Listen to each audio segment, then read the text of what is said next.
अस्सलामुअलैकुम। मैं आपका अपना होम्योपैथिक डॉक्टर हाफिज़ अकील साबर आज आपके सामने एक नई वीडियो के साथ हाजिर हूँ। मेरी आज की वीडियो का जो उन्वान है वो है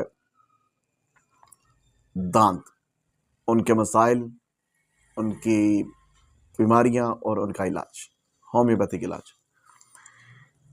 दांतों की सेहत और मुस्कुराते हुए दांत किसको अच्छे नहीं लगते। हर बंदा चाहता है उसके दांत जो है ना वो सेहतमंद रहें और उनकी जो मुस्कुराहट है वो उसके चेहरे की जो मुस्कुराहट है वो उन दांतों की वजह से बरकरार रहे। ज़ाहिर बात है कि जब दांत जो हैं वो अगर सेहतमंद होंगे, साफ़ होंगे, वाइट सफ़ेद होंगे तो हर बंदे की मुस्कुराहट जो है वो जाज़िब नज़र रहती है। अब दांतों की बहुत सारी बीमारियां जो हैं वो कई ऐसी बीमारियां हैं जो दांतों की वजह से दीगर हमारी बीमारियों को भी जो है वो पैदा कर सकती हैं।